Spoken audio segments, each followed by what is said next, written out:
En fait, le vrai pouvoir aujourd'hui, c'est le nombre.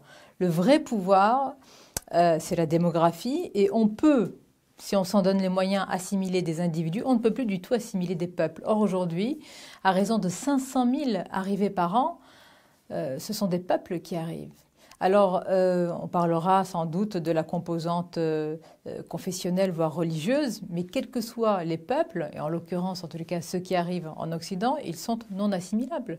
C'est un fait. Je veux dire, il y a même pas, normalement, il n'y a même pas de débat sur ce sujet. Ce n'est plus possible. Il y a une question qui est, voilà, vous n'avez pas le choix. Vous avez une guerre sur votre territoire. Vous arrivez sur une terre étrangère et on vous dit, mais ici, eh bien, à Rome, tu fais comme les Romains.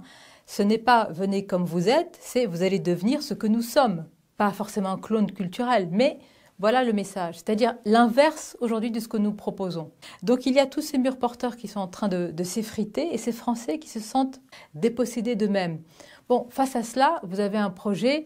On dit souvent que l'islam est hégémonique, mais moi je pense qu'il n'est conquérant que parce qu'on lui laisse la place. Et peut-être en pleine expansion, il est vigoureux, il a la vigueur pour lui, mais il est miné aussi par son grand frère ennemi, mais c'est incestueux, hein, qui est l'islamisme.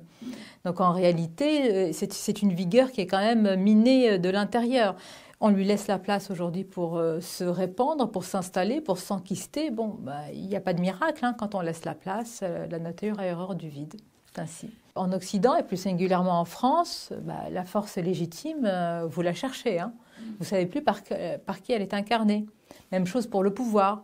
Le pouvoir n'a plus le pouvoir. Vous voyez bien, on a transféré notre souveraineté. On a transféré, même chose, hein, c'est même pas qu'on l'a perdu, on l'a donné. Voilà. On a promis, les gouvernants ont promis des frontières pour qu'il y ait la sécurité. À la fin, il n'y a ni frontières ni sécurité. Ils ont promis le vivre ensemble et on se rend compte qu'ils ont tous menti ensemble. Dans l'Eldorado entretenu par des marchands de sable et des passeurs. Je pense que ceux qui arrivent et qui sont sous les ponts et sous les fenêtres des immeubles haussmanniens, en particulier de la gauche, n'ont jamais pensé trouver cet Eldorado-là. Mais j'ai toujours remarqué en revenant par exemple en Tunisie que les familles, et c'est un mensonge entretenu, pensent que leurs enfants sont vraiment en train de réussir et de s'accomplir. C'est-à-dire que le mensonge dans lequel sont entretenus les migrants, c'est le même mensonge dans lequel on entretient les familles. Donc c'est un cercle infernal dans lequel on ne va pas s'en sortir s'il n'y a pas véritablement une césure et une rupture vraiment pour venir mettre un terme à ces flux migratoires. Moi, j'ai l'occasion d'aller très souvent au Liban, de connaître aussi des Libanais. D'abord, c'est vrai que c'est un kaléidoscope, un tableau confessionnel qui est très particulier, qui est très singulier. Il y a une forme de coexistence, mais sur un champ de mines et de ruines. Donc je ne sais pas si Emmanuel Macron veut s'inspirer de ça pour la France. C'est assez inquiétant. Je pense que la libanisation, il vaut mieux, au contraire, la craindre et ne pas la reproduire. Et je pense qu'Emmanuel Macron, sur ses dernières prises de position, je pense que même lui-même n'arriverait pas à suivre ce qu'il est en train de dire, véritablement. Bon. Ça, c'est le drame aussi de la France et notre voix qui était autrefois singulière et originale et on devient totalement aphone et inaudible. Pour ce qui est de la possibilité de coexistence, moi je crois en une unité culturelle. Voilà. C'est-à-dire, in fine, je ne dis pas qu'il y a des cultures de référence, mais il y a forcément la culture du pays d'accueil. Et si elle ne s'impose pas, il est impossible de vivre avec un patchwork culturel. C'est ça l'assimilation. L'assimilation, c'est qu'à la fin, vous êtes tous d'accord pour préserver une unité culturelle. Quand même. Quand je vous ai dit tout à l'heure, on nous a promis le vivre ensemble, on a eu ils ont menti tous ensemble.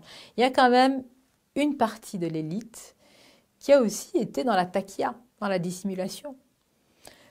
C'est pas possible, vous savez, ils nous ont dit on va faire la guerre contre tout. On a eu la guerre contre les trafics, contre le terrorisme, contre le Covid, contre le harcèlement scolaire, contre le bas niveau scolaire, etc. Et à la fin, on a eu la guerre de rien du tout.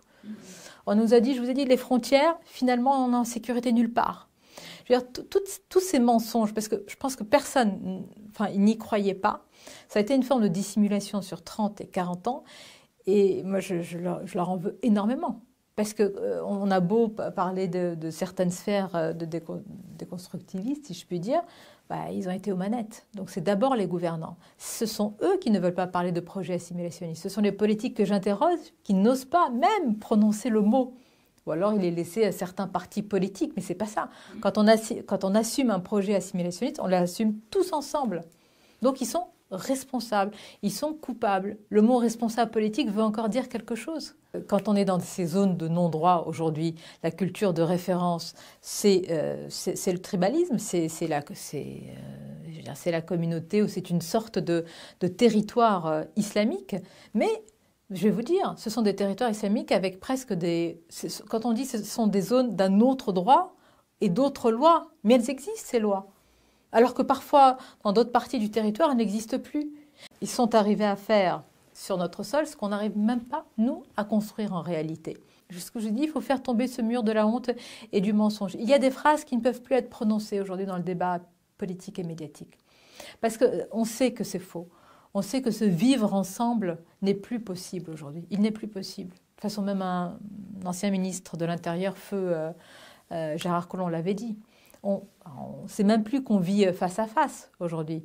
C'est qu'on ne vit quasiment plus sur le même sol en réalité, puisqu'il y a ceux qui vivent dans les zones de non-droit et puis il y a les autres.